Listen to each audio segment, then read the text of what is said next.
Hola, ¿cómo están? ¿Cómo les va a todos? Acompáñennos a hacer una entrevista al doctor Duván Ábalos. Doctor, ¿cómo describe usted en base a su experiencia, su forma de enseñar y qué aspectos considera muy importantes en su práctica como docente? Bueno, mi forma de enseñar, mi forma de dar clases puede catalogarse como lo que se denomina aula inversa, aunque si nos vamos teóricamente remontando hacia el origen de esta metodología, encontramos que ya desde hace décadas atrás tenía el nombre de emancipación intelectual que le había dado el gran filósofo Jacques Rancière a partir de lo que había sucedido con una experiencia de un siglo atrás, años 1800, con Joseph Jacotot. Entonces, mi clase se fundamenta sobre todo en darle a los estudiantes una lectura donde el conocimiento primigenio está presente, donde la explicación fundamental está allí plasmada.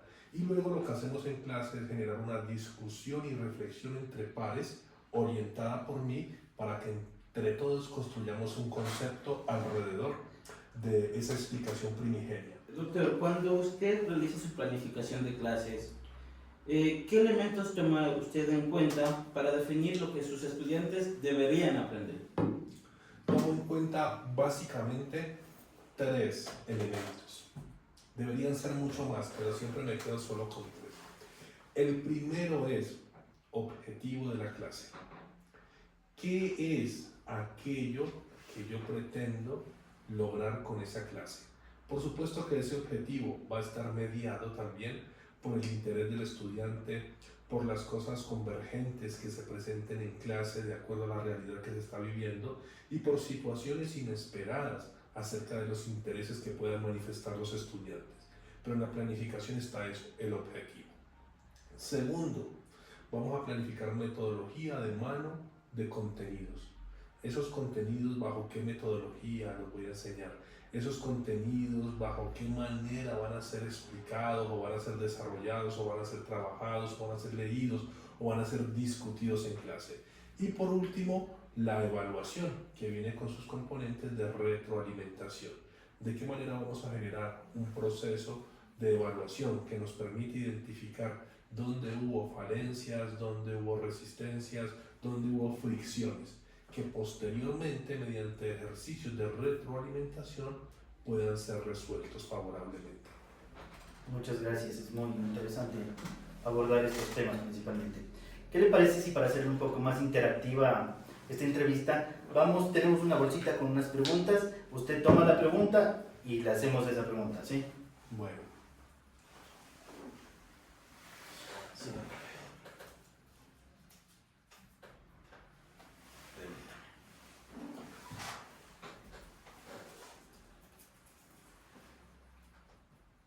Ya, dice, ¿cómo organiza los contenidos y actividades para que los estudiantes comprendan mejor los temas?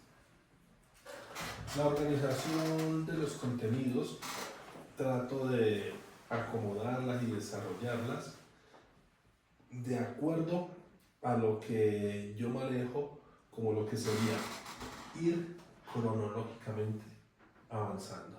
Entonces, por ejemplo, en mi asignatura, que es filosofía de la educación, trato de avanzar cronológicamente, empezando desde una antigüedad helenocentrista, trabajando todo lo que fueron los postulados de Sócrates, de Platón, de Aristóteles, tratando de ver esos fundamentos iniciales, esos fundamentos que surgieron en la época de la antigüedad, antes de Cristo, y acerca de cuáles eran las ideas que imperaban allí.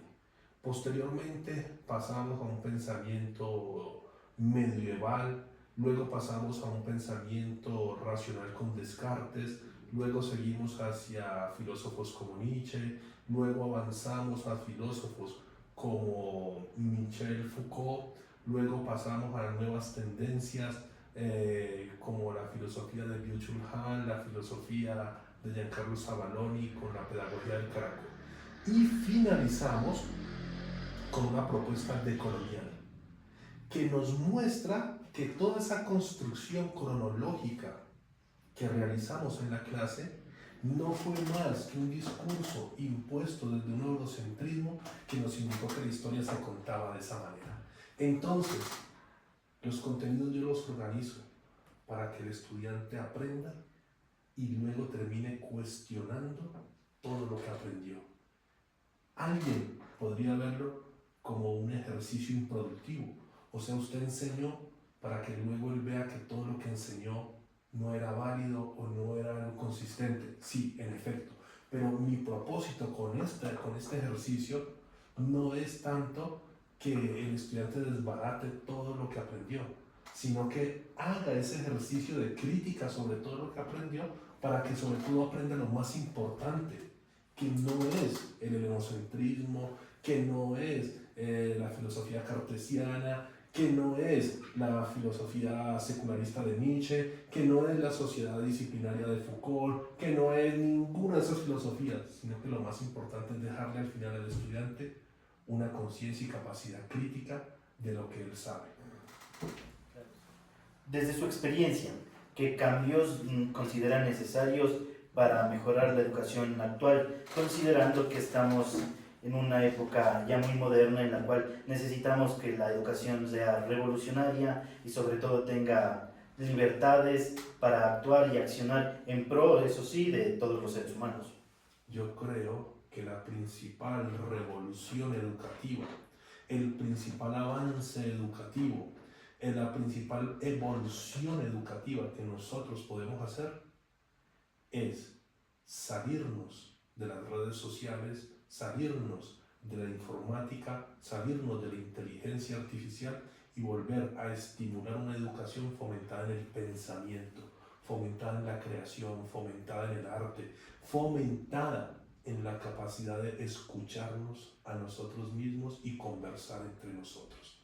Creo que hoy la verdadera revolución educativa es no incorporarse en las dinámicas sociales que nos sumerge toda la Big Data, toda la Internet, sino más bien abstraernos de ahí, salirnos de esa realidad, dejar todo ese componente tecnológico para la medicina, que ahí funciona de maravillas, pero en la educación volver a centrarnos en la capacidad de comunicarnos, en la capacidad de conversar, en la capacidad de escuchar, en la capacidad de vernos.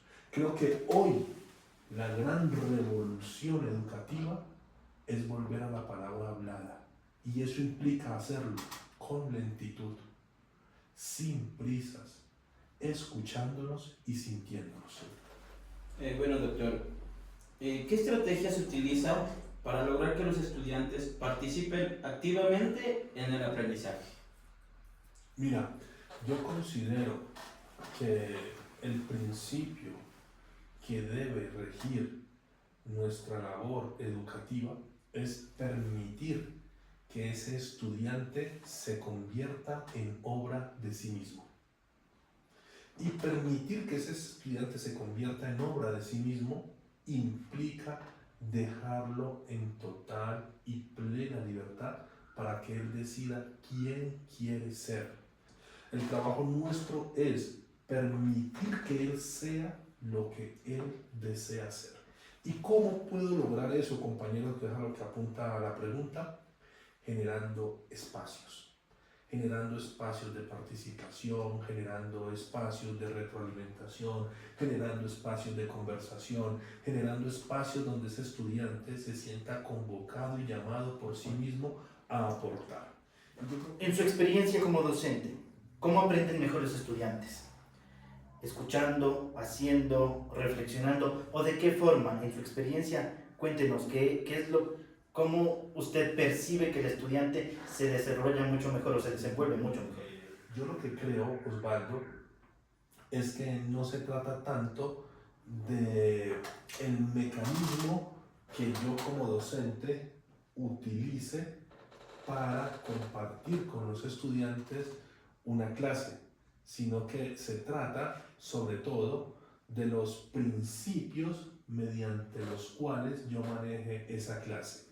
Si mis principios siempre son desde la generosidad, si mis principios siempre son desde el respeto al otro, si mis principios siempre son desde la valoración de la opinión del otro, y si mis principios siempre son desde la construcción colectiva de la verdad, desde la construcción colectiva del sentido, esto va a convocar a los estudiantes a sumarse a esa causa conjunta.